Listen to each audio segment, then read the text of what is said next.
What's up, everybody? Now, this morning, I woke up expecting to see, the full range of uniforms because from what I had gathered that the uniform reveal was going to happen today.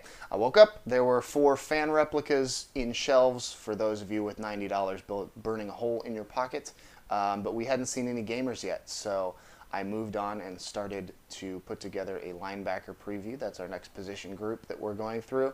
And while I was doing that, Oregon Football's Facebook threw out a bunch of uniform teasers of the game uniforms. So now I got uniforms, I got linebackers, we're going to cover them both. First, the uniforms.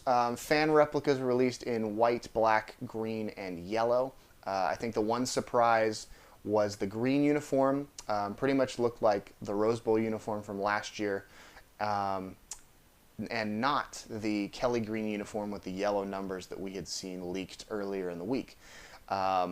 Whether or not we're going to actually see that Kelly green uniform in action this year remains to be seen. I don't know if that jersey was just a prototype or something that's only going to be a fan jersey or something similar to the Fighting Ducks jerseys from last year or the throwbacks from 3 years ago, and have it be sort of a one-off kind of thing. I don't really know yet, but that was the fan jersey I was most excited for. You may have your own favorite. And then the game jerseys were released. Here's what we know. The full uniform that we saw was the silver helmet, what looks like it's a melding of the carbon fiber helmet from the last set with the shiny liquid metal wings helmet from the Rose Bowl. It's a very outlandish look, but it's not something we're surprised of seeing as Oregon football fans. The other helmet we saw, the green helmet that was leaked earlier this week, not in those teaser pictures, so we'll have to wait for the full reveal to see if that helmet's part of the rotation. Yellow pants are back. That's a new thing. There were no yellow pants in the wing set. We haven't seen them since the Dixon era diamond plates, so those are new.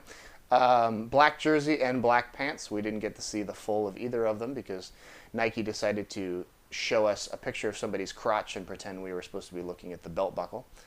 And we all looked at that guy's crotch because we're sheep.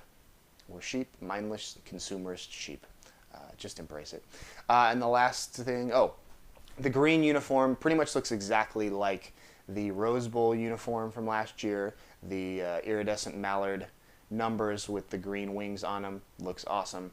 And the last thing is the white jersey. Now, the white fan jersey had green wings and dark green numbers. I was expecting to see something like that. This white jersey has the iridescent mallard numbers and white wings and is possibly the coolest thing I've ever seen.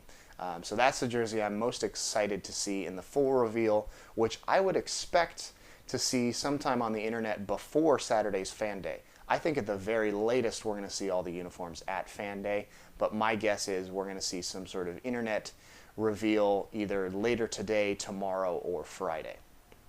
Moving on to the linebackers, this is a group that lost 2 starters from last year, Josh Cadeau and DeWitt Stuckey, but in true Oregon fashion, there are plenty of experienced backups to step into a starting role and plenty of new talented faces to step into a backup role and get into the rotation. The one returning starter, Michael Clay, last year he led the team in tackles per game. He missed a few games with an injury, so those injury concerns are something that we have to be wary of, but he is clearly the leader of this position group and one of the leaders on defense. Replacing Stuckey in the middle will be Rose Bowl defensive MVP Kiko Alonso. We know about his off-field past, but if he has gotten beyond those issues and sort of grown into his own, we know his talent on the football field, and hopefully he can be a team leader and a star for us this year in the middle.